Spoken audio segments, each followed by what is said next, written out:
কোটি টাকার সম্পদ রেখে বাবায় মারা গেল। 24 ঘন্টা বাবার লাশ দরজার সামনে ফালায় রাখলো। দুইটা বড় বড় সন্তান বাবার লাশটা দাফনের চিন্তাও করে না। 24টা ঘন্টা হয়ে গেল, সবাই দোনো ভাই ঝগড়া লাগাইলো বাবার সম্পদ ভাগাভাগি নিয়া। বাবার লাশটা দাফনের সময় পায় নাই, 24 ঘন্টা চলে গেছে। এমন কুলাঙ্গারের বাবা হইয়া কি লাভ?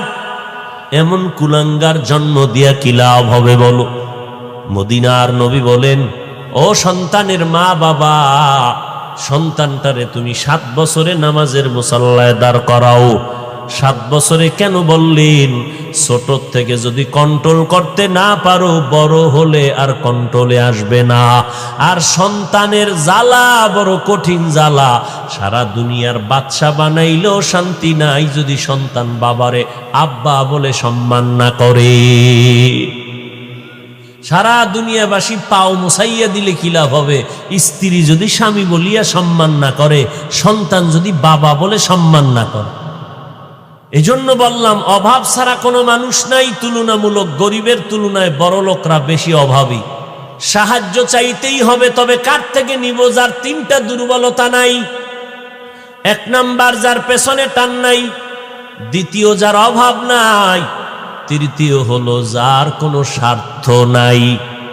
এবার নজর করে দেখবেন, এই জমিনের মধ্যে স্বার্থবিহীন কোনো মানুষ আসেনি? আছে? হ্যাঁ, আমি 2 জন পাইছিলাম। স্বার্থ নাই এরকম 2টা লোক পাইলাম জমিনের মধ্যে। এক, আমার আব্বা জান, আমার আম্মা জান। এই 2 জন, এদের কোনো স্বার্থ নাই। কলিজা দিয়া সন্তানের পেছনে জীবনটা বিলায় দেয়। আব্বা আম্মা স্বার্থ ছাড়া সন্তানরে বেশি মহব্বত করে। কিন্তু এই কথাটাও 100 বলা যাবে না, কারণ এই কোতোয়ালি থানার ডায়েরি তালাশ করলে টের পাবেন কত সন্তানেরা মা বাবার বিরুদ্ধে মামলা করেছে, কত মা বাবা সন্তানের বিরুদ্ধে মামলা করেছে। আবার এই সোনার বাংলার মধ্যে কত মা বাবা সন্তানের জবাই করেছে, কত সন্তান মা বাবারে জবাই করেছে। এই প্রমাণ আপনাদের জানা আছে না নাই? তাহলে ক্লিয়ার হয়ে গেলাম, দুনিয়াতে স্বার্থ ছাড়া কোনো মানুষ নাই। এইবার নজর করে দেখব, অভাব ছাড়া কোনো মানুষ নাই, পেছনে টান ছাড়া কোনো মানুষ নাই। একমাত্র যার অভাব নাই, একমাত্র যার পেছনে টান নাই, একমাত্র যার কোনো স্বার্থ নাই, তিনি একজনই আছেন, আমার খালেক, তিনি আমার আল্লাহ। আল্লাহর পেছনে টান আসেনি? সমাজের লোকেরা ধরবেনি আল্লাহ 5 লাখ দিয়া যাও, মাইয়া বলা আসেনি আল্লাহর। তাহলে আল্লাহকে পেছনে টানার কেউ নাই। নাম্বার 2, আমার আল্লাহর কোনো অভাব নাই। নাম্বার 3, আমার আল্লাহর কোনো স্বার্থ নাই। আমার আল্লাহ যদি একটু স্বার্থপর হইতেন, তাহলে যারা আমার আল্লাহর দেওয়া জমিনে থাকিয়া, আল্লাহর দেওয়া সূর্যের আলো চাঁদের আলো পাইয়া, জমিনের ফসল খাইয়া, গাছের ফল খাইয়া আল্লাহর সাথে বেঈমানি করে, আল্লাহ ওদেরকে ঘুমের ঘরে চেহারাটা কুকুরের মতো বানাইয়া দিতে। আল্লাহ দিছেন, কেন দেন নাই? অন্য নবীর উম্মতের চেহারা তো কুকুরের মতো, বানরের মতো বানাইয়া দিছেন, আমাদেরটা দেন নাই কেন? তোরা মুহাম্মদের উম্মত নাইলে বানাইয়া দিতাম। ওয়ালাকাদ কাররামনা বানি আদম ওয়া হামালনাহুম ফিল বাররি ওয়াল বাহরি ওয়া রাযাকনাহুম মিনাত তাইয়্যিবাত ওয়া ফাদ্দালনাহুম আলা কাসীরিম মিম্মান খালাকনা তাফদীলা। বনি আদম বড় দামি। বনি আদমের মতো শ্রেষ্ঠ সম্মান দিয়া আল্লাহ আর কাউকে সৃষ্টি করেন নাই। আল্লাহ বলেন, এরে মানুষ, তোমাদের সম্মানকে দুনিয়াতে সুপ্রতিষ্ঠিত রাখার জন্য আমি রব্বুল আলামিন জমিনের মধ্যে চলার মতো উত্তম বাহনের আয়োজন করে দিছে। পানির মধ্যে তোমাদের চলার মতো ব্যবস্থাও করে আমি আল্লাহ দিয়েছি, এবং জমিনের মধ্যে আমি আল্লাহ তোমাদের উত্তম রিজিকের আয়োজন করেছি, যেই রিজিকটা চূড়ান্ত পবিত্র এবং যেই রিজিকটা চূড়ান্ত স্বচ্ছ পরিচ্ছন্ন। আমি আল্লাহ পাক রব্বুল আলামিন আবার তোমাদের মধ্যে একে অন্যের তুলনায় মর্যাদাবান করেছি। মানুষ সৃষ্টির শ্রেষ্ঠ, আবার এই মানুষের মধ্যে ক্লাস ভাগ করে দিয়েছেন। এই মানুষের মধ্যে যারা ঈমানওয়ালা তারা অন্যান্য মানুষের তুলনায় শ্রেষ্ঠ, আবার ঈমানওয়ালাদের মধ্যে আম্বিয়ায়ে কেরাম শ্রেষ্ঠ, আর উম্মতের মধ্যে যারা আখিরি নবীর উম্মত তারা শ্রেষ্ঠ, আবার আখিরি নবীর উম্মতের মধ্যে যারা কোরআনের ইলমওয়ালা তারা শ্রেষ্ঠ, আবার কোরআনের ইলমওয়ালাদের মধ্যে যারা ইলম অনুযায়ী আমল করবে তারা শ্রেষ্ঠ। আবার ওই আমলের মধ্যে অনেকের ঝামেলা আছে, যাদের আমলের মধ্যে ঝামেলা নাই, তাকওয়াওয়ালা, এরা হলো সৃষ্টির মধ্যে সর্বশ্রেষ্ঠ।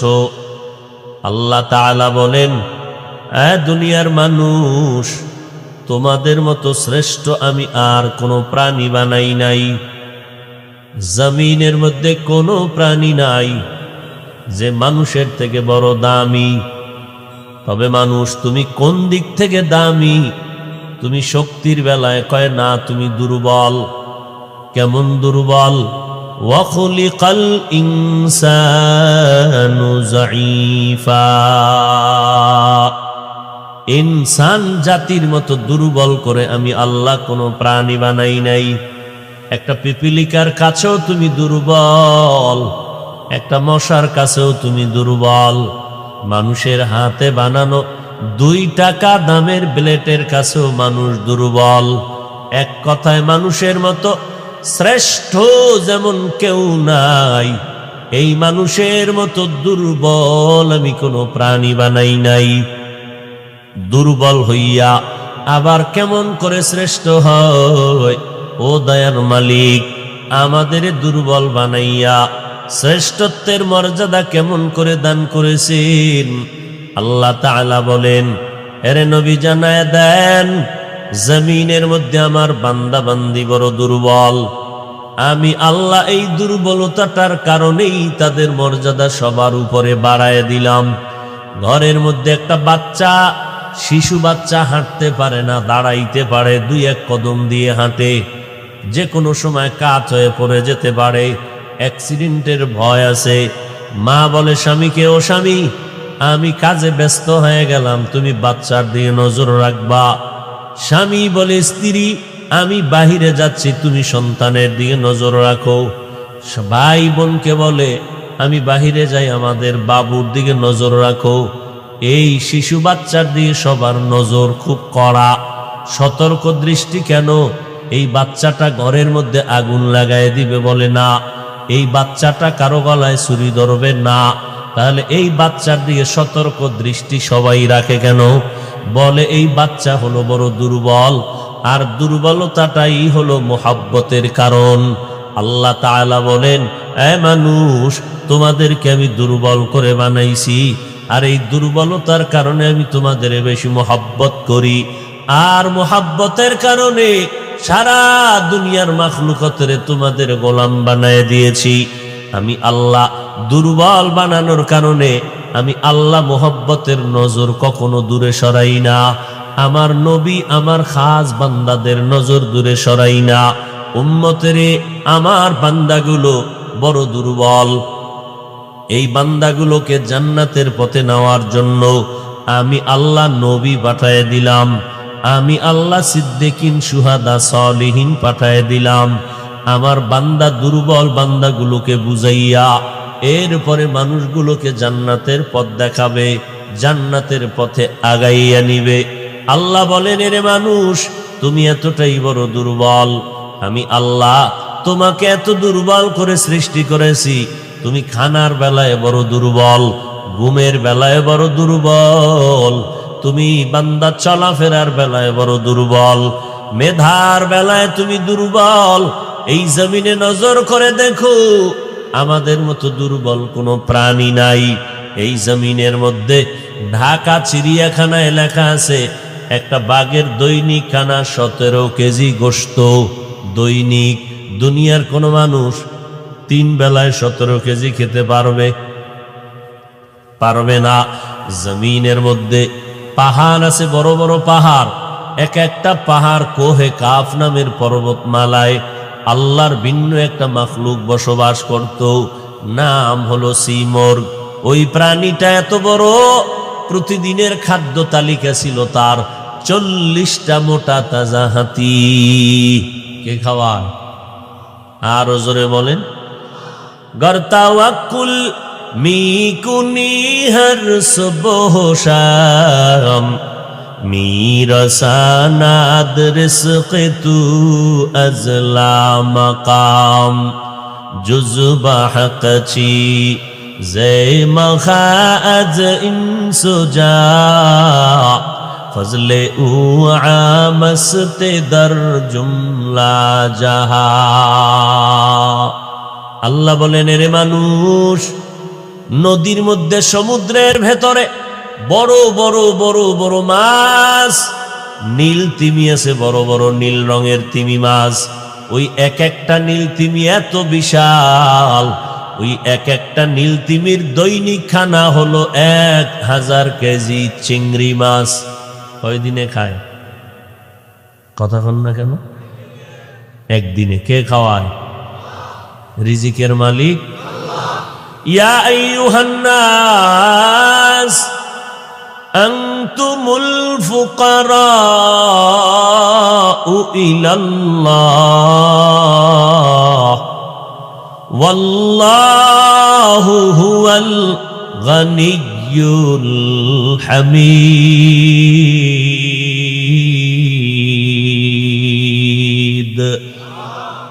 গর্তাওয়াকুল মিকুনি হর সুবহ শাম, মিরসানাদ রিজক তু আজলা মাকাম। একটা গর্তের পিপিলিকা পর্যন্ত না খাইয়া মরে না। সকালবেলা ডানা মালিয়া পাখি উড়তে থাকে খোলা আকাশের মধ্যে উড়িয়া, সন্ধ্যাবেলা বাচ্চার খানা নিয়ে বাসায় হাজির, নিজের পেটটাও ভরে ফেলল। একটা প্রাণীও না খাইয়া মরে না। জঙ্গলের মধ্যে হাজারো প্রাণী, কেউ না খাইয়া মরে না। মানুষ এত দামি, এই মানুষ কেন খানায় কষ্ট পায়? এই মানুষ কেন খানার জন্য এত মামলা হামলা করে?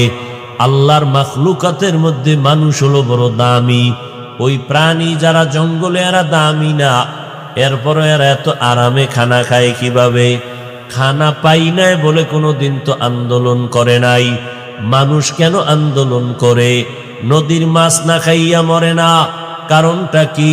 ওরা আমার আল্লাহর দেওয়া ডিউটি যথাযথ পালন করে। এই জন্য ওদের যা পাওনা আল্লাহ দিতেছেন সময় মতো। আমরা মানব জাতি আল্লাহর দেওয়া পাওনা ডিউটি আমরা করি না। এই জন্য আমাদের আল্লাহর দেওয়ার পাওনা থেকে আমরা অনেক সময় বঞ্চিত হয়ে যাই। আল্লাহর দেওয়া ডিউটি আমরা মোটেও করি না। যাও টুকটাক করি, তাও হক আদায় করে করি না। আল্লাহ বলেন, তোমরা বড় দুর্বল, মেধার বেলায় দুর্বল, আমরা খানার বেলায় দুর্বল, ঘুমের বেলায় বড় দুর্বল, আমরা চলার বেলায় বড় দুর্বল। এই জমিনে আমাদের মতো দুর্বল কোনো প্রাণী নাই। আল্লাহ পাক বলেন, এরে মানুষ, এই দুর্বলতা নিয়ে তুমি একা একা জান্নাতের পথে চলতে পারবা না। আর এই দুনিয়ার জমিনের মধ্যে যেখানে থেকে তুমি জান্নাতের ফসল উৎপাদন করবা, ওই জমিনটাও বড়, পরিবেশ বড় খারাপ। দুনিয়ার জমিনের মধ্যে তুমি যেখানেই চোখ লাগাও, ডানে গুনাহ, বামে গুনাহ, সামনে পেছনে গুনাহ আর গুনাহ। এমন কি বান্দা নামাজের মুসাল্লায় দাঁড়াইছে, পকেটের মধ্যে গুনার ফ্যাক্টরি। তাহলে আমরা জন্মগতভাবে দুর্বল, আবার আমাদের জমিনের পরিবেশটাও বড় নাপাক, আবার অন্য দিক থেকে তিন দল শয়তান আমাদেরকে পেছনে টানে, আমরা যেন জান্নাতের পথে আগাইতে না পারি। একটা শয়তান আমাদের শরীরের মধ্যে, নফস শয়তান, বারবার আমাদের ধোঁকা দিতে থাকে, এত নামাজ পড়ে লাভ কি, এত ইবাদত করে কোনো লাভ নাই, এত জিকির করে কোনো লাভ নাই, এত বয়ান শুনে কোনো লাভ নাই, এইভাবে ধোঁকা দিতে থাকে। আর একটা হলো জিন শয়তান, বাহিরে গেলেই শয়তান আমাকে আক্রমণ করে, আজান শুনলে জিন শয়তান পালায় যায়, জিকিরের আওয়াজ পেলে জিন শয়তান পালিয়ে যায়, কোরআনের আওয়াজ যখন পায় জিন শয়তান পালায়, যখন আবার আজান কোরআন জিকির বন্ধ হয়ে যায়, আবার ওই মানুষটাকে ধোঁকা দিতে থাকে, আমাকে ধোঁকা দিয়া দিয়া গুনার মধ্যে আমাকে শামিল করায়, গুনাহটাকে আকর্ষণীয় বানাইয়া এরপরে আমার সামনে ধরে। আর একটা শয়তান হলো মানুষ রূপী শয়তান। এই মানুষের মধ্যে একদল মানুষ যারা উম্মতের জাহান্নামের দিকে ডাকবে, বলে বিড়ি টানলে কোনো সমস্যা নাই, গাঞ্জা খাইলে কোনো সমস্যা নাই, মিথ্যা কথা দুই একটা বললে সমস্যা নাই, একটা দুইটা তিনটা করে করে জীবনটা মিথ্যার পুঁজি বানায় দেয়। এইভাবে নামাজ ঠিক মতো পড়ার দরকার নাই, একা একা পড়লেও তো নামাজ হয়ে যাবে, এত আলেমের বয়ান শোনার দরকার নাই, আমল যদি করতে না পারো এমন বয়ান শুনিয়া লাভ নাই। এইভাবে বুঝাইয়া বুঝাইয়া বান্দাটাকে আমল থেকে দূরে সরায় দেয়। তাহলে আমরা এখন জান্নাতের পথে কেমনে আগায় যাব? এক তো আমাদের সৃষ্টি বড় দুর্বল, আবার দুনিয়ার পরিবেশটা বড় নাপাক, আবার তিন দল শয়তান আমাদেরকে পেছনে টানে যেন জান্নাতের পথে আগাইতে না পারি। এই অবস্থায় দুনিয়ার কোনো মানুষ জান্নাতের পথে একা একা আগানো সম্ভব না, অন্যের সাহায্য অবশ্যই লাগবেই লাগবে। এরে নবীর উম্মতের দল, আমরা দুনিয়ার বেলায় বড় অসহায়, দুনিয়ার বেলায় বড় আমরা দুর্বল, আমরা গরিব মানুষ, রিক্সা ড্রাইভার জামায় ময়লা লেগেছে নিজে নিজেরটা ধুইয়া নিল। যারা এমন মানুষ আছে টাকাওয়ালা কিন্তু নিজের জামা নিজে ধোয়ার সুযোগ নাই। রিক্সা ড্রাইভার রিক্সা চলে না, হেঁটে যাবে, কিন্তু এই জমিনের দামি কিছু টাকাওয়ালা মানুষেরা পায়ে হেঁটে 2 কিলোমিটার যেতে পারে না। আল্লাহ পাক বলেন, তোমাদেরকে আমি বড় দুর্বল করে বানাইছি, একে অন্যের কাছে তোমরা দুর্বল। এক তো তোমরা দুনিয়ার সব দিক থেকে দুর্বল, আবার তোমরা একে অন্যের কাছে দুর্বল।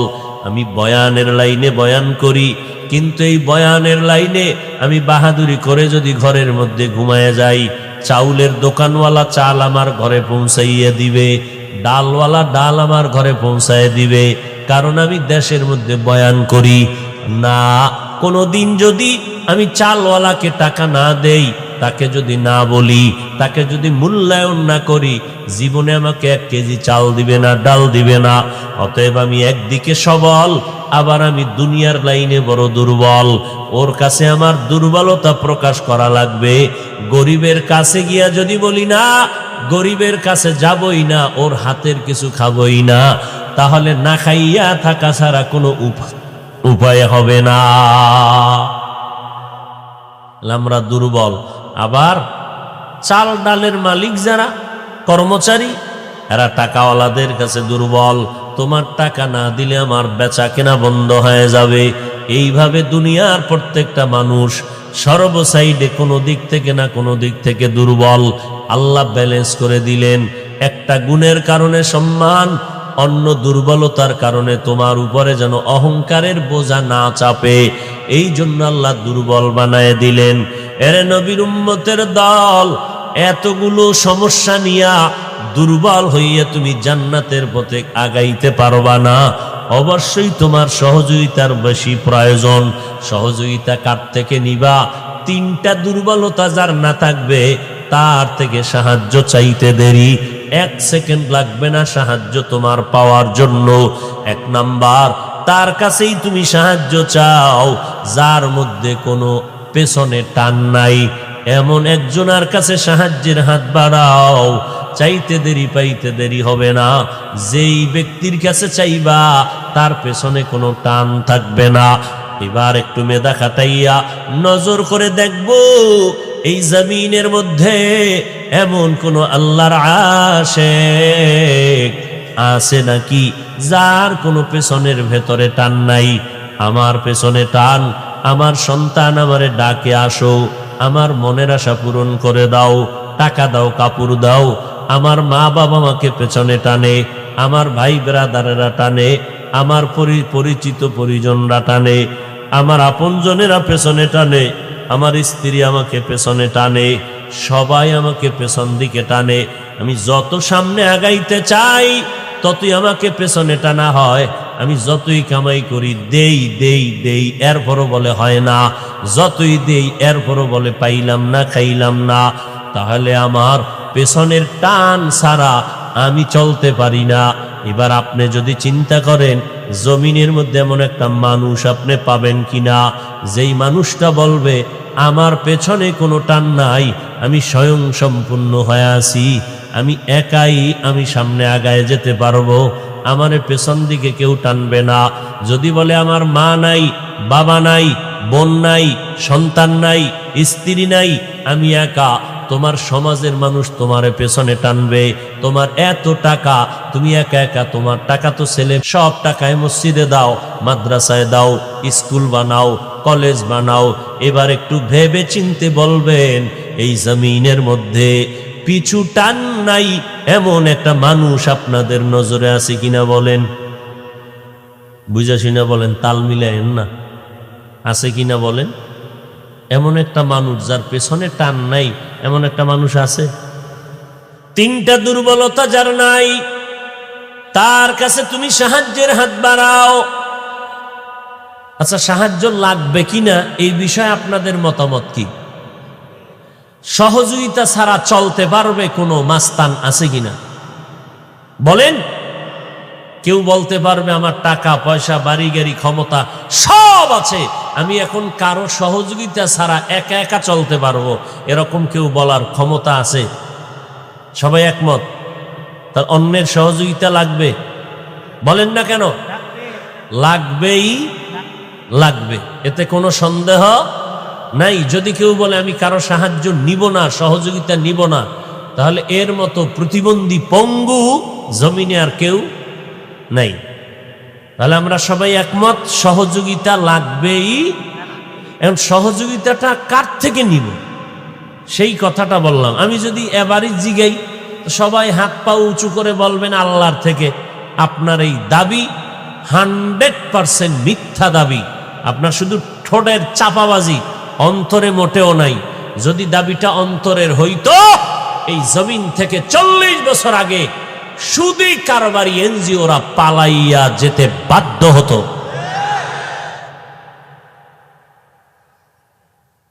তাহলে আপনি যে বলেন, আমি যদি জিজ্ঞাসা করি সাহায্য কার থেকে আপনি নিবেন, ফট করে বলবেন আল্লাহর থেকে। আল্লাহর থেকে আপনি সাহায্য নিছেন কবে? একদল যারা আল্লাহ মানে না এগত চিন্তাই নেই, আর একদল যারা আল্লাহ মানে এরা আল্লাহর থেকে চায় না, এরা চায় মাজারে, এরা চায় কবরে, এরা চায় কোনো ব্যক্তির কাছে। এই জন্য বললাম আপনার মেধার থেকে সিদ্ধান্ত নিতে হবে কঠিনভাবে। অন্যের সাহায্য ছাড়া চলার উপায় নাই। তবে এখন কার থেকে সাহায্য নিবা? তিনটা দুর্বলতা যার নাই তার কাছে হাত বিছাও, চাইতে দেরি পাইতে দেরি না। এক নাম্বার, পিছু টান যার নাই। দুনিয়াতে নজর করে দেখলাম এমন একটা মানুষ নাই যার পেছনে টান নাই। দুনিয়ার সব মানুষ পেছনে টানওয়ালা। নাম্বার 2, এই জমিনে তাকায় দেখেন এমন একজন মানুষ পাবেন যার কোনো অভাব মোটেও নাই। একটু জিজ্ঞাসা করি, বলেন অভাব ছাড়া কোনো মানুষ জমিনে আসেনি? কোনো হিসাব আছে? পিসাবের অভাব বেশি, মুরিদেরটা খাইয়া পেট মোবারক তেলের ড্রাম বানায় ফেলছে। মুরিদেরটা খাইয়া পীর সাহেবের বিশাল বিল্ডিং এর টাওয়ার। তাহলে দুনিয়াতে অভাব ছাড়া কেউ নাই। দুনিয়ার সব মানুষ অভাবী। বলে কেমন?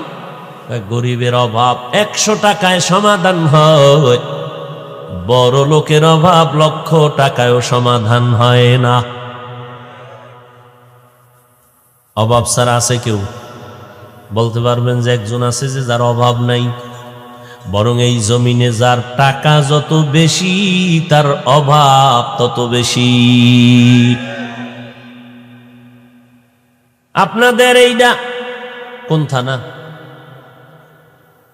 এই ফরিদপুর কোতোয়ালিতে ধনী মানুষ আছে না নাই? ওই লোকটা 3-4টা বাড়ির মালিক, ফ্যাক্টরির মালিক, মিল কারখানার মালিক। এরপরও বলবে, দাবি করে আমার মতো বড় কেউ নাই, টাকাওয়ালা কেউ নাই। কিন্তু তার অভাবটা, তার এই অভাব আর এই বাহাদুরি জেলা গেলে টিকবে না, রাজধানীতে গেলে টিকবে না। রাজধানীর বাহাদুরের বাহাদুরি ইন্ডিয়ায় গেলে টিকবে না। ইন্ডিয়ার টাকাওয়ালা বাহাদুরের বাহাদুরি আমেরিকায় টিকবে না। আমেরিকার বাহাদুরের বাহাদুরি রাশিয়ায় টিকবে না। সারা দুনিয়ার বাহাদুরেরাও যত বাহাদুরি করবে, এক জায়গায় আমার মালিক আল্লাহর দরবারে টিকবে না। দুনিয়ার সবাই অভাবী, তুলনামূলক বড় লোকেরা বেশি অভাবী। আমাকে গরিব লাগে না, কথার কথা। আমি আলু ভর্তা দিয়া ভাত খাবো, কাজ কইরা আলু সিদ্ধ করব, কাজ করব, রান্না করব। বড় লোকের খানা কাজের লোকেরা পাকাইয়া না দিলে আর খানা হবে না, রোজা রাখা লাগবে না খাইয়া। গরিবেরা যদি বলে আমরা বড় লোকের কাজ করব না, বড় লোক এক কদম চলতে পারবে না। কারণ ড্রাইভার কোনো বড় লোক হবে না, গরিব হবে ড্রাইভার। খানাটা পাকাইয়া দেয় গরিব, বাথরুমটা পরিষ্কার করে দেয় গরিব, জুতা 2টা মুছিয়া দেয় তাও গরিব কাজের লোকেরা। ছেলেটার জন্য ফ্ল্যাট লেখা দিল বাবায়, মাইয়ারে ফ্ল্যাট লেখা দিল, স্ত্রীর নামে লেখা দিল। এইবার বাবায় মরণপন্ন হয়ে গেল অল্প বয়সে। কি ব্যাপার? এখন ছেলে জিগায় না, মেয়ে জিজ্ঞাসা করে না, কেউ খবর নেয় না। কারণ আমার পুঁজি সব আমি তাদের দিয়ে দিছি নাম লেখাইয়া। এই রকম কিছু তার সেরা বাবা বুদ্ধিহীন, যারা উপযুক্ত সন্তানকে সময়ের আগেই সব কিছু দিয়ে দেয় আবেগে, শেষ পর্যন্ত বিছানায় কান্না করে করে মরিয়া যায়, দেখার মতো কোনো সন্তান কাছে পায় না। এরকম আবেগওয়ালা বড় লোকরা আছে না? আপনাদের জানা না থাকলে আমরা তো আর দলিল ছাড়া ওয়াজ করি না, বহু প্রমাণ আছে আমাদের হাতে। বড় লোক, টাকার অভাব নাই, পয়সার অভাব নাই, ছেলেরা পারে না জুতা মারে। সমস্যা, ছেলেরে অল্প বয়সে কোটি কোটি টাকার মালিক বানায় দিছে, ছেলে হয়ে গেছে বেপরোয়া। এখন আর কন্ট্রোল করতে পারে না। এখন ছেলে কন্ট্রোল করে বাবারে, উল্টা পাল্টা করলেই মাইর। সোনার বাংলার কথা শোনাচ্ছি, অন্য কোন দেশের না, যে সন্তান বাবারে মারে, মাকে মারে, হাত দিয়ে মারে, লাথি মারে। সোনার বাংলার ইতিহাস। শব্দ সন্তানের, বাপ মার মোটেও দোষ নাই। কথা কয় না? হ্যাঁ, এরে আব্বা জান, মদিনার নবী বলে গেছেন, সন্তানের 7 বছর যখন হবে নামাজের মুসাল্লায় দাঁড় করাও। কই আমরা এত বড় আলেম হওয়ার পরে এখনো সুযোগ পাইলে চেষ্টা করি বাবার জুতাটা মুইসা দেওয়ার জন্য। এখানে একজন বড় লোক পারলে দাঁড়ায় বলবেন, মোহাব্বতে কোনো ঝগড়া নাই। আপনি আজকে বাসায় গিয়ে যদি বলেন, ছেলে তোরে ডেইলি আমি 1 লাখ করে টাকা দিব। কেন আব্বা? কারণ কি? তোর একটা কাম অল্প মাত্র 1 মিনিট। কি বাবা? আমার জুতা 2টা মুইসা দিবি। একজন বড় লোক বলতে পারবেন, সন্তান 1 লাখ টাকা ডেইলি পাওয়ার লোভে আপনার জুতা মুইসা দিবে প্রতিদিন? আছে এরকম সন্তান জন্ম দিতে পারছেন? ওরে আপনার সন্তানকে টাকা দিবেন কেন? আর যেই সন্তান টাকায় রাজি হবে ওটা কেমন বদমাশ জানেননি? ও 1 লাখ টাকা নিয়ে 10,000 টাকায় আর একটা কর্মচারী রেখে দেবে, তুই 10,000 টাকা নিবি, আব্বার জুতাটা মুছে দিবি। এমন কুলাঙ্গার জন্ম দিছেন না, আর বাহাদুরি করেন যে আমার ছেলে এই পাশ সেই পাশ, তোমারে সালাম দেয়নি, না দিলে তুমি কিসের সন্তানের বাহাদুরি করো। কয়েক মাস আগে ঢাকা বাড্ডা থানা, ঢাকা গুলশানের পাশে, কোটি টাকার সম্পদ রেখে বাবায় মারা গেল। 24 ঘন্টা বাবার লাশ দরজার সামনে ফালায় রাখলো। 2টা বড় বড় সন্তান বাবার লাশটা দাফনের চিন্তাও করে না। 24টা ঘন্টা হয়ে গেল, সবাই দোনো ভাই ঝগড়া লাগাইলো বাবার সম্পদ ভাগাভাগি নিয়া। বাবার লাশটা দাফনের সময় পায় নাই, 24 ঘন্টা চলে গেছে। এমন কুলাঙ্গারের বাবা হইয়া কি লাভ? এমন কুলাঙ্গার জন্ম দিয়া কি লাভ হবে বলো? মদিনার নবী বলেন, ও সন্তানের মা বাবা, সন্তানটারে তুমি 7 বছরে নামাজের মুসাল্লায় দাঁড় করাও। 7 বছরে কেন বললেন? ছোট থেকে যদি কন্ট্রোল করতে না পারো, বড় হলে আর কন্ট্রোলে আসবে না। আর সন্তানের জ্বালা বড় কঠিন জ্বালা। সারা দুনিয়ার বাদশা বানাইলেও শান্তি নাই যদি সন্তান বাবারে আব্বা বলে সম্মান না করে। সারা দুনিয়াবাসী পাও মুসাইয়া দিলে কি লাভ হবে? স্ত্রী যদি স্বামী বলিয়া সম্মান না করে, সন্তান যদি বাবা বলে সম্মান না করে। এজন্য বললাম, অভাব ছাড়া কোনো মানুষ নাই। তুলনামূলক গরিবের তুলনায় বড় লোকরা বেশি অভাবী। কথা বুঝাইতে পারছি? তাহলে অভাব ছাড়া আছে কেউ? কথা বলেন, নাই। নাম্বার 3, সাহায্য চাইতেই হবে, তবে কার থেকে নিব? যার 3টা দুর্বলতা নাই। 1 নাম্বার যার পেছনে টান নাই, 2য় যার অভাব নাই, 3য় হলো যার কোনো স্বার্থ নাই। এবার নজর করে দেখবেন, এই জমিনের মধ্যে স্বার্থবিহীন কোনো মানুষ আসেনি? আছে? হ্যাঁ, আমি 2 জন পাইছিলাম। স্বার্থ নাই এরকম 2টা লোক পাইলাম জমিনের মধ্যে। এক, আমার আব্বা জান, আমার আম্মা জান। এই 2 জন, এদের কোনো স্বার্থ নাই। কলিজা দিয়া সন্তানের পেছনে জীবনটা বিলায় দেয়। আব্বা আম্মা স্বার্থ ছাড়া সন্তানরে বেশি মহব্বত করে। কিন্তু এই কথাটাও 100 বলা যাবে না, কারণ এই কোতোয়ালি থানার ডায়েরি তালাশ করলে টের পাবেন কত সন্তানেরা মা বাবার বিরুদ্ধে মামলা করেছে, কত মা বাবা সন্তানের বিরুদ্ধে মামলা করেছে। আবার এই সোনার বাংলার মধ্যে কত মা বাবা সন্তানের জবাই করেছে, কত সন্তান মা বাবারে জবাই করেছে। এই প্রমাণ আপনাদের জানা আছে না নাই? তাহলে ক্লিয়ার হয়ে গেলাম, দুনিয়াতে স্বার্থ ছাড়া কোনো মানুষ নাই। এইবার নজর করে দেখব, অভাব ছাড়া কোনো মানুষ নাই, পেছনে টান ছাড়া কোনো মানুষ নাই। একমাত্র যার অভাব নাই, একমাত্র যার পেছনে টান নাই, একমাত্র যার কোনো স্বার্থ নাই, তিনি একজনই আছেন, আমার খালেক, তিনি আমার আল্লাহ। আল্লাহর পেছনে টান আসেনি? সমাজের লোকেরা ধরবেনি, আল্লাহ 5 লাখ দিয়া যাও, মাইয়া বলা আসেনি আল্লাহর। তাহলে আল্লাহকে পেছনে টানার কেউ নাই। নাম্বার 2, আমার আল্লাহর কোনো অভাব নাই। নাম্বার 3, আমার আল্লাহর কোনো স্বার্থ নাই। আমার আল্লাহ যদি একটু স্বার্থপর হইতেন, তাহলে যারা আমার আল্লাহর দেওয়া জমিনে থাকিয়া, আল্লাহর দেওয়া সূর্যের আলো চাঁদের আলো পাইয়া, জমিনের ফসল খাইয়া, গাছের ফল খাইয়া আল্লাহর সাথে বেঈমানি করে, আল্লাহ ওদেরকে ঘুমের ঘরে চেহারাটা কুকুরের মতো বানাইয়া দিতে। আল্লাহ দিছেন, কেন দেন নাই? অন্য নবীর উম্মতের চেহারা তো কুকুরের মতো, বানরের মতো বানাইয়া দিছেন, আমাদেরটা দেন নাই কেন? তোরা মুহাম্মদের উম্মত নাইলে বানাইয়া দিতাম। কার উম্মত?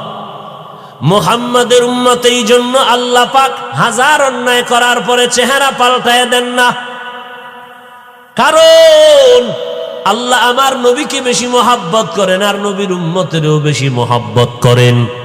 এই জন্য হাজার অন্যায় করার পর আমার আল্লাহ কোন উম্মতের চেহারা পাল্টাইয়া দেন না। যে কারণে আমি বক্তা হইয়া বহু অন্যায় করার পরে আমার বক্তাগিরি নষ্ট হয় নাই, চেয়ারম্যান সাহেবের চেয়ারম্যানগিরি নষ্ট হয় নাই, মাওলানা সাহেবের মাওলানাগিরি নষ্ট হয় না।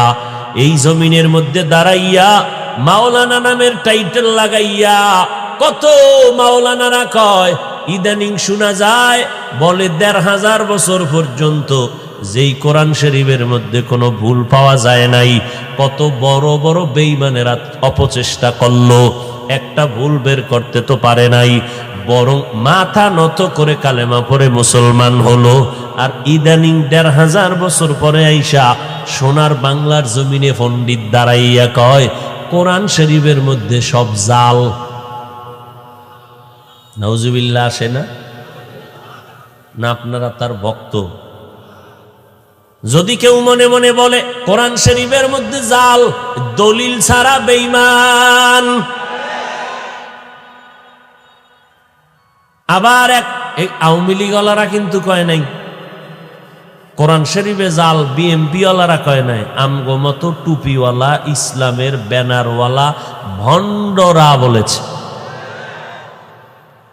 আর এক টুপিওয়ালা মাওলানা, আমার মতো লুঙ্গি পরা মাওলানা না, অনেক দামি টাইটেলওয়ালা মাওলানা, বাংলার জমিনে দাঁড়ায় কয় নবীরা অন্যায় করেছেন, আল্লাহ নবীদেরকে দিয়া অন্যায় করাইছেন। আবারও আসতে বলেন, নবীরা অন্যায় করছে এই কথায় একমত। যদি কেউ চুপ থাকো তুমিও বেঈমান। ওই হুজুরে বলার কারণে বেঈমান, আর তুমি হুজুরকে মনে মনে মোহাব্বত করার কারণে বেঈমান। সব বিষয়ে ধৈর্য ধারা, চুপ থাকা এটা ঈমানের আলামত না। আব্বা মা ওস্তাদ পীর গোষ্ঠী সুদ্ধা যদি খারাপ বলো, চেষ্টা করব ধৈর্য ধারণ করার, কিন্তু ইসলাম কোরআন হাদিস নবী নিয়ে কথা বলবা, মন্তব্য করবা, খারাপ এক বিন্দু রক্ত তোমার বিরুদ্ধে আন্দোলনে শেষ পর্যন্ত ময়দানে থাকবে।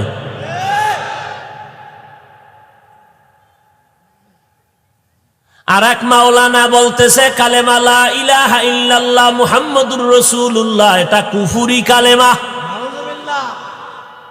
এটি আমি বানায় কই, তোমাকে ফেসবুক শরীফে দেখো না, ফেসবুকের গোলামেরা সারা রাত্র ইউটিউবের মোরাকাবা করো, কি দেখো?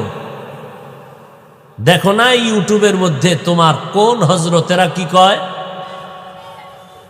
আবার একদল বলতেছে টুপিওয়ালা কোরআন শরীফের অর্থ যদি না জানো পরে লাভ নাই। তার মানে জীবনে যারা কোরআনের অর্থ জানবি না তোরা কোরআন পড়বি না। কারণ অথচ মদিনার নবী বলেন কোরআন বুঝো আর না বুঝো, পারো আর না পারো, মুহাব্বত করিয়া আল্লাহর কালাম মনে করিয়া যদি জিহ্বা নাড়াইয়া পড়ো, আলিফ লাম মিম, নবী কয় সাথে সাথে আমল নামায় 30টা নেক লেখা হবে। শুধু কি তাই, আমি তেলাওয়াত করব আর আপনারা চুপ করে শুনবেন, আমি যেই সওয়াব পাবো আপনারা সমান সওয়াব পেয়ে যাবেন। আমি তেলাওয়াত করছি, আপনি শুনছেন, অর্থ জানেন না, আপনার আব্বাও জানে না, সওয়াব হবে না? অতএব যারা নবীর বিরুদ্ধে, সাহাবায়ে কেরামের বিরুদ্ধে, ওমরে ফারুকের বলে বেদাতি, ওই এই রকম উল্টা পাল্টা যারা বলবে এদেরকে ভালো করে চিহ্নিত করে নাও। এরা ওলামা যদি লাগায়, আলেম যদি লাগায়, ঠিক আছে সে আলেম, তবে নবীর হাদিস মতে সে ভণ্ড আহলে বাতিল। মনে থাকবে, আল্লাহ বুঝার তৌফিক দান করেন। এই কথাগুলো কি আমার ব্যক্তিগত স্বার্থে বলছি? এরে নবীর উম্মতের দল, এই জমিনে স্বার্থ ছাড়া কোনো মানুষ নাই। একজন আছেন আমার আল্লাহ, যার কোনো স্বার্থ নাই, যার কোনো অভাব নাই। অতএব এবার সিদ্ধান্ত দুইটা, এক নম্বরে সাহায্য লাগবেই। এবার দ্বিতীয় সিদ্ধান্ত, সাহায্য কার থেকে নিব? একমাত্র কার থেকে? আর কারো কাছে সাহায্য চাইলে পাবেন? এ পর্যন্ত পাওয়া যায় নাই, যা পাইছেন চোখের পানি 3 গুণ গেছি গা। কথা বলেন না কেন? চাইছেন 50,000, পাইছেন 20,000, মাঝখানের হাতে হাদিয়া গেছে অর্ধেক। মাঝখানে কিছু বরকতি হাত পড়ে না, সব শেষ। তাহলে দুনিয়াতে স্বার্থ ছাড়া কেউ নাই, একমাত্র আল্লাহর কাছে চাও। আচ্ছা, আমার নবীর থেকে দামি কোন পিসাব আসেনি? বলেন, আমার নবীর সহযোগিতা সাহায্য 63 বছরে কোনো কিছুর প্রয়োজন হলে নবী কার কাছে গিয়া চাইতেন? নবী যদি আল্লাহর কাছে চাইতে পারেন, আপনার চাইতে সমস্যা কেন? কয় আমারে আল্লাহর পছন্দ হয় না, না হয় আল্লাহ দিতে পারেন না। আবার কেউ কয় না চাই ঠিক হয়, কিন্তু আল্লাহ দেয় না, তো এই জন্য চাওয়া বাদ দিয়ে দিস। অনেক চাইছি, দেয় না। হ্যাঁ, আপনি চেয়ারম্যান সাহেব আইসে আপনার এলাকায়, আপনি সালাম না দিয়ে চেয়ারম্যান সাহেব চিনেন নি? আমারে কয় না। চিনেন আর না চেনেন দরকার নেই, 1 লাখ টাকা দেবেন সূর্য ডুবার আগে, নাইলে আপনার খবর আছে। চেয়ারম্যান টাকা দেবে না, জুতা দেবে। কথা কন। সাহায্য নেওয়ার নিয়ম নাই। কথা বলেন না কেন? আপনার স্কুলের জন্য 1 লাখ টাকা লাগবে, চেয়ারম্যান সাহেব দিবে। এটা কি রাস্তায় খাড়ায় চাইলে দিবে? নিয়ম আছে না নাই? দুনিয়ার মানুষের থেকে নেওয়ার যদি নিয়ম থাকে, আল্লাহটা নিয়ম থাকবে না কেন? আল্লাহ বলে, বান্দা চাওয়ার মতো চাইলে কসম, আমি জাতের কসম আমি দিব। তবে 2 পদ্ধতি, 2টা জিনিসের মাধ্যমে চাও। 1 নম্বরে ধৈর্য, 2 নম্বরে হলো নামাজ। এখানে কত আশেকে রসুল বয়া রয়েছেন, কি নুরানি চেহারা। ফজর ভরেন নাই, জহুর ভরেন নাই, আসর ভরেন নাই, মাগরিব ভরেন নাই। মোনাজাতের ঘরে মাইকে বলা হবে বসেন, আজান হবে, নামাজটা পড়ে যাবেন। 4 ভাগের 3.5 ভাগ নাই। আবার কি কয়, নামাজ না পড়লেও দিল পরিষ্কার। আর মদিনার নবী বলে, যারা নামাজ পড়ে না এরা পৃথিবীর নিকৃষ্ট চোর। মুমিনার বেঈমানের মধ্যে ব্যবধান নামাজ। বেঈমানেরা নামাজ পড়ে না, মুমিনেরা নামাজ ছাড়ে না। নামাজ কয় ওয়াক্ত? প্রতিদিন না জুমার দিন? 2-1 ওয়াক্ত মাঝে মাঝে ছেড়ে দিলে কোনো সমস্যা হবে? কথা কয় না? হবে বলার পরে যারা পড়েন না, পিডাটা কেমন খাইবেন একটু ভাইবেন বয়ে বয়ে।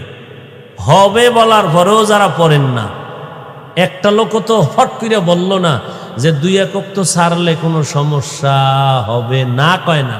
সব চুপ হয়ে গেছে, পাকা ফতুয়া দিলেন যে হবেই হবে। হবে বলার পরে যদি নামাজ না পড়েন, কি শাস্তিটা আপনার হওয়া উচিত? আপনি নিজেরটা নিজে চিন্তা করেন। এবার আপনাদের বয়ান কইরা কে কি বুঝায় জানি না, অন্তত আমি বা আমাদের লাইনের ওলামায়ে কেরামরা এই কথা বলবো না যে আমগো মতো হুজুর হয়ে যাও, স্কুল বন্ধ করো, ব্যবসা ছাড়ো, চাকরি ছাড়ো। না, স্কুলে পড়ো, কলেজে পড়ো, চাকরি করো, ব্যবসা করো, ইসলামে নিষেধ করে নাই। আমাদের মতো টুপিওয়ালা পাগড়িওয়ালা হুজুর হওয়ার দরকার নাই। বলে তো কেমনে আল্লাহরে মানবো, আল্লাহর ইবাদত করব? বলে আপনার মতো স্কুলে পড়ে, কলেজে পড়ে, 5 বেলার নামাজি, মিথ্যা কথা বলবা না, আছে না নাই? তারপর হুজুর বাদ দাও, তোমার লাইনের মানুষটা যদি নামাজ পড়ে তুমি পারো না কেন? ফিডা রেডি তোমার জন্য, ওইটারই আল্লাহ দাঁড় করায় বলবে, ও পারলো তুই পারলি না কেন বল। ও বান্দা, তোমার মতো নজর করো, র্যাব, আর্মি, পুলিশ, বিডিআরের চাকরি করে 1 বেলার নামাজ বাদ দেয় না? নাই। তুমি কেন পারবা না? তোমার বিবেকটা কি নষ্ট করে ফেলছো? তোমার মতো গোলাম রাস্তায় গাড়ি চালায়, ড্রাইভারি করে, নামাজ বাদ দেয় না, তুমি কেন পারো না? তোমার উপরে বুঝি আল্লাহ বেজার, মা বাবার অভিশাপ লাইগা গেল না কিরে বাবা?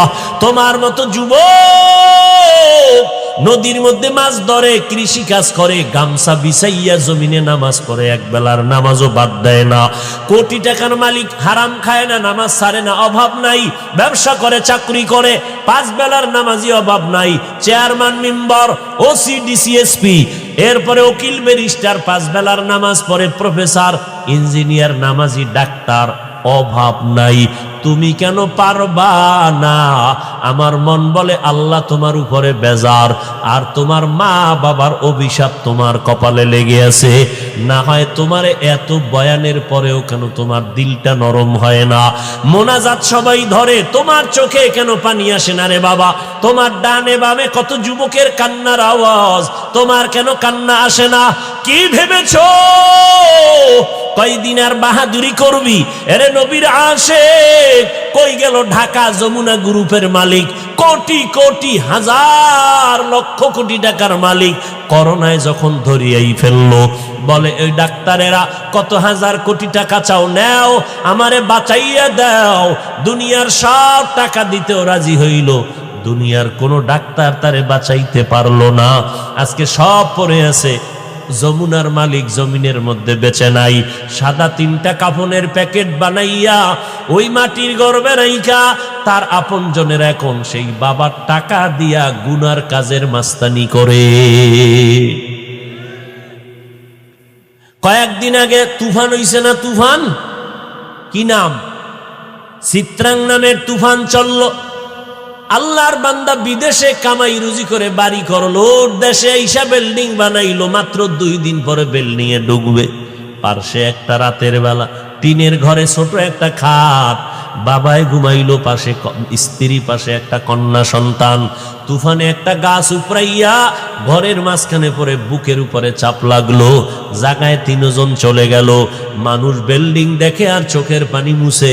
আল্লাহর এই কুদরত, জীবনের সব কামাই দিয়া বান্দা করলো একটা বিল্ডিং। মাত্র যুবক ছেলে, এখনো বয়স বাড়ে নাই, মাত্র একটা কন্যা সন্তান।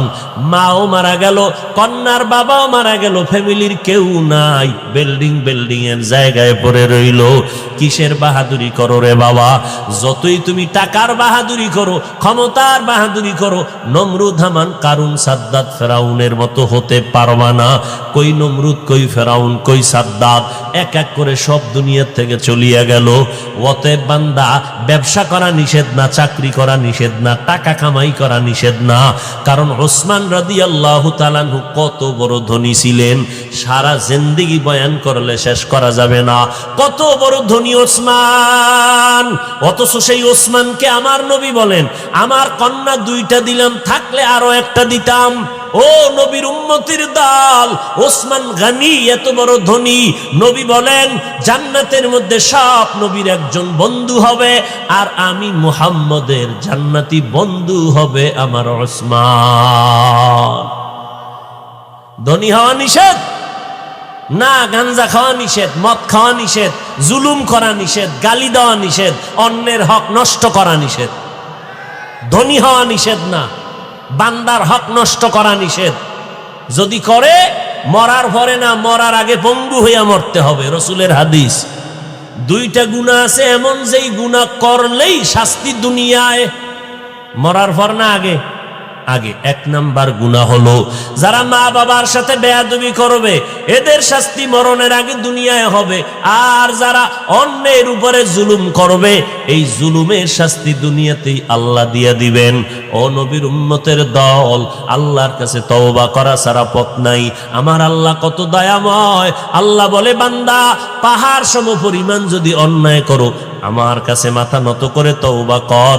আল্লাহ তোমার জিন্দেগির বাইরে চলবো না, নামাজ ছাড়বো না, বেপরদায় চলবো না, চাকরি করি, ব্যবসা করি, লেখাপড়া করি, কিন্তু আল্লাহর বিরুদ্ধে যাব না, নবীর তরিকার বাইরে যাব না, 5 বেলার নামাজ আর ছাড়বো না, মা বাবার দোয়া নিয়ে চলবো, নবীর তরিকা মেনে চলবো, আল্লাহর মোহাব্বত নিয়ে চলবো, আল্লাহর মোহাব্বত নিয়ে 5 বেলার নামাজ পড়বো, ওলামায়ে কেরামের পরামর্শ নিয়ে চলবো।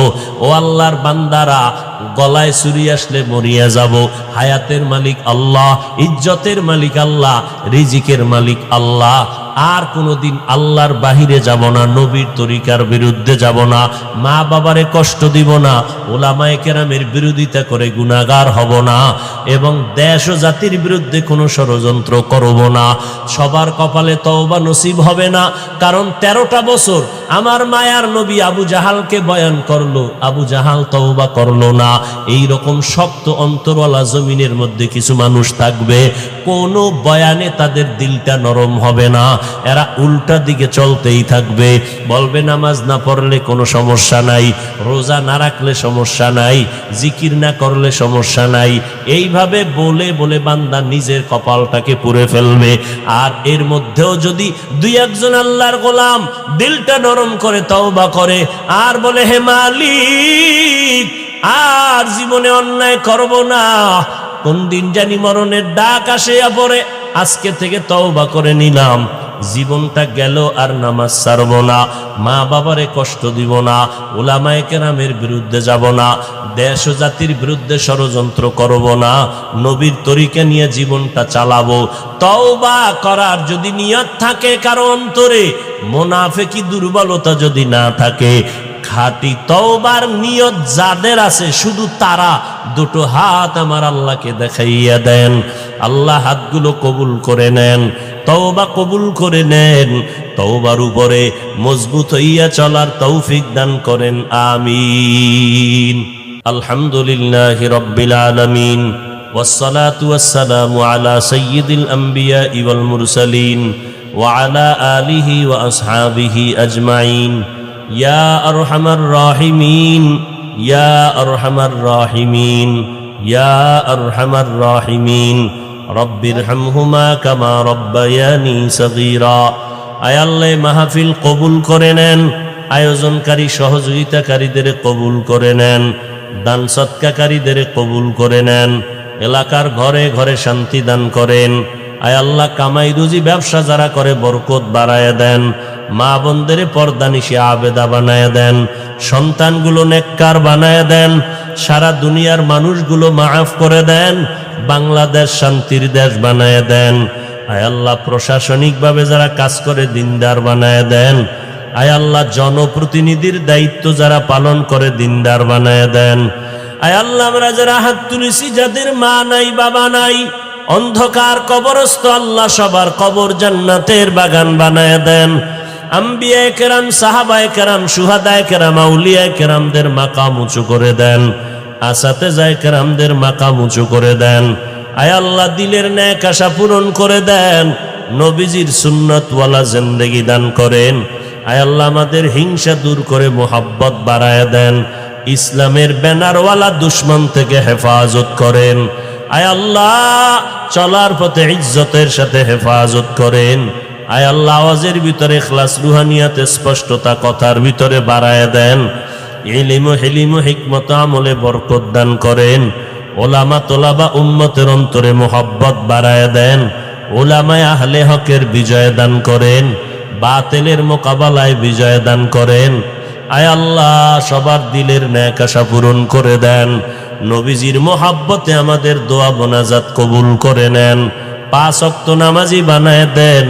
নবীজির রওজা বাইতুল্লাহ জিয়ারতের তৌফিক দান করেন। আমার কলিজার প্রত্যেকটা যুবকের দিনের খাদেম বানায় দেন। মোবাইলের গুনাহের থেকে হেফাজত করেন আল্লাহ। হাসবুনাল্লাহু ওয়া নি'মাল ওয়াকিল, নি'মাল মাওলা ওয়া নি'মান নাসির। ওয়া সাল্লাল্লাহু তাআলা আলা খাইরি খালকিহি মুহাম্মাদিন ওয়া আলিহি ওয়া আসহাবিহি আজমাইন। আমিন আমিন আমিন বিরহমাতিকা ইয়া আরহামার রাহিমিন।